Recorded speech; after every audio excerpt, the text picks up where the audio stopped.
2025 সালের খসড়া সার ব্যবস্থাপনা নীতিমালা দ্রুত বাস্তবায়নের দাবি জানিয়েছে গাইবান্ধার বিভিন্ন উপজেলার কৃষকরা। তারা জানান, সরকার ঘোষিত এই খসড়া নীতিমালা ন্যায্য দামের সার সরবরাহ, ভেজালমুক্ত সার নিশ্চিতকরণ, ডিলারশিপ প্রক্রিয়ায় স্বচ্ছতা এবং অনিয়মে মোটা দাগে জেল জরিমানার বিধান রাখা হয়েছে।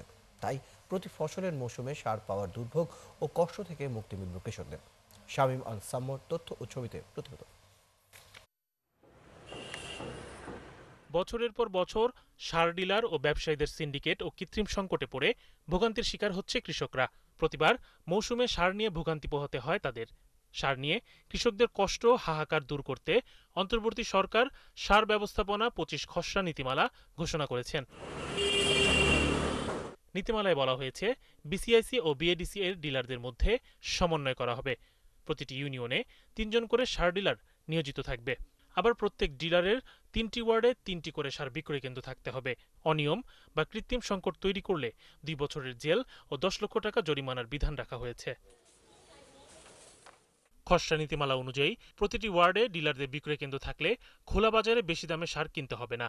সরকার নির্ধারিত দামে সার সরবরাহ নিশ্চিত করলে উৎপাদন খরচ কমে আসবে, বন্ধ হবে কৃষক হয়রানি। সার আমরা এখন বাজারে যা পাচ্ছি না, ডিলারের কাছে গেলেও সে সার সীমিত ভাবে দেয়, সেটা দিয়ে আমার আবাদ হচ্ছে না। সরকার যে রেট দেয় তার চেয়ে রেট আমাদের বেশি দিয়ে কিনে আনতে হয়, আমাদের অনেক পরিশ্রম হয়।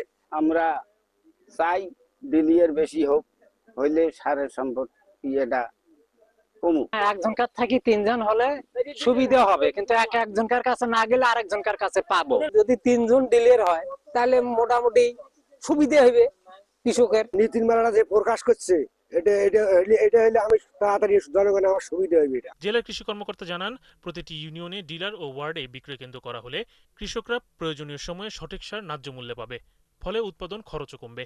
একটা ইউনিয়ন বিশাল একটা এরিয়া, সেই এরিয়াটাতে কাভার করার জন্য 3 জন ডিলার যথেষ্ট, এবং মনিটরিং কার্যক্রম জোরদার এবং অবৈধ দোকানদারকে যদি বন্ধ করা যায় তাহলে অবশ্যই আগামীতে সারের মজুদ বা সারে কোনো সংকট বা সার বৃষ্টি বিক্রি এই ঘটনাগুলো ঘটবে না। আর কৃষক নেতারা জানান, সরকারের এমন সিদ্ধান্তে একদিকে যেমন সিন্ডিকেট ও কৃষক হয়রানি বন্ধ হবে, অন্যদিকে কৃষকরা লাভজনক দামে উৎপাদিত ফসল বিক্রি করতে পারবে। নতুন নীতিমালায় প্রত্যেকটি ইউনিয়নে 3টি করে ডিলার থাকবে, কৃষকের কাছে খুব সহজেই সার পৌঁছে যাবে। সব মিলিয়ে 2025 সালে খসড়া সার ব্যবস্থাপনা নীতিমালা একটি সময়োপযোগী দ্রুতদর্শী পদক্ষেপ। জেলায় বিসিআইসি ডিলার আছেন 113 জন এবং বিএডিসি ডিলার রয়েছেন 152 জন। প্রতিটি ওয়ার্ডে সার বিক্রয় কেন্দ্র করে কৃষকের দোরগোড়ায় সার পৌঁছাতে পারলে কৃষক নির্ভর এলাকার অর্থনৈতিক উন্নতি হবে। শরীফ আজাদ প্রীতম, 71। সার নীতিমালা বাস্তবায়ন নিয়ে আরো জানাতে আমাদের সাথে যুক্ত হচ্ছেন আমাদের সহকর্মী শামীম আল সাম্য। শাম্য, কি বলছেন সেখানকার কৃষকরা এবং সরকার ঘোষিত নীতিমালা বাস্তবায়নে প্রশাসন কোনো পদক্ষেপ নিয়েছে কি? রয়েল, আপনি যেমনটি বলছিলেন, গাইবান্ধায় কিন্তু আমি আপনাকে শুরুতে জানিয়ে রাখি, গাইবান্ধায় আসলে তেমন ভারী শিল্প কলকারখানা নেই। এখানকার মানুষ কৃষি নির্ভর মানুষ, এখানকার মানুষের মূল পেশা কৃষি।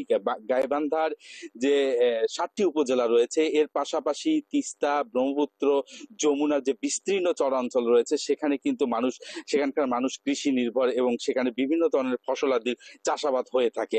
আমি আপনাকে জানিয়ে রাখি, এই এলাকার মানুষের যে সারের প্রয়োজন হয়, যখনই তারা বিশেষ করে মৌসুমে যখন সারের প্রয়োজন হয়, এই মানুষগুলো কিন্তু সার পান না এবং তাদেরকে বেশি দামে সার ক্রয় করতে হয় এবং অনেক দূর থেকে সার তাদেরকে সংগ্রহ করতে হয়, যার ফলে তাদের মধ্যে কিন্তু একটা হাহাকার কষ্ট দেখা দেয়। এবং এই মানুষগুলোর একটাই দাবি যে হচ্ছে, সরকার যে নতুন নীতিমালা করেছে সেই নীতিমালায় তারা যেন বাস্তবায়ন দেখতে চায় এবং তাদের দোরগোড়ায় যেন সারটা পৌঁছায় এবং সরকারি দামে যেন সার পান। তারা যেটি অভিযোগ করেন যে এই সারের সময়, বিশেষ করে মৌসুমে যখন চাষাবাদের মৌসুম হয়, যখন সারের প্রয়োজন হয়, ঠিক তখনই কৃত্রিম সংকট দেখা দেয়। অনেক ক্ষেত্রেই তারা সার পান না। তারা যেটা অভিযোগ করেন যে ডিলাররা হলো মজুত করে তাদেরকে সার দেন না। আমি এই বিষয়ে আসলে একজন কৃষকের সঙ্গে কথা বলতে চাই, যিনি আব্দুল কাদের, যিনি আসলে প্রায় 6 বিঘা জমির মতো চাষাবাদ করেছেন এবং তিনি চাষাবাদ করেন। আচ্ছা,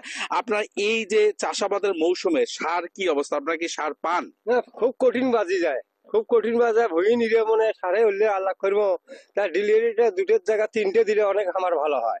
এটা না পাইলে আর একটা পাবো, আর একটা ধরলে আর একটা পাবো, অনেক সমস্যা ধরে যায় আমার ঘরে।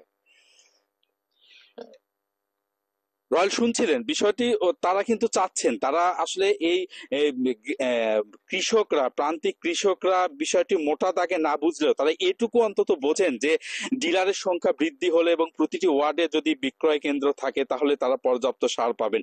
এর এর পাশাপাশি তারা দেখছেন যে অনেক ক্ষেত্রেই তারা মজুত করেন, কিন্তু সরকারি তদারকির অভাবেই কিন্তু আসলে তাদের সারটা সুষ্ঠু বন্টন হয় না, যার ফলেই তারা তাদের চাষাবাদ ব্যাহত হয় এবং তারা নানা সমস্যার সম্মুখীন হয়। তাদের দ্রুত দাবি যে সরকার এটি বাস্তবায়ন করবে এবং এই কৃষি প্রধান গাইবান্ধা জেলার কৃষকদের অন্তত চাষাবাদের সময় সারটা সরবরাহ নিশ্চিত করবে। রয়্যাল।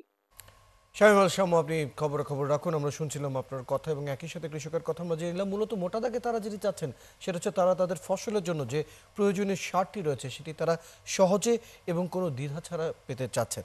আমরা আশা করব সেই নীতিমালা যত দ্রুত সম্ভব বাস্তবায়ন হোক।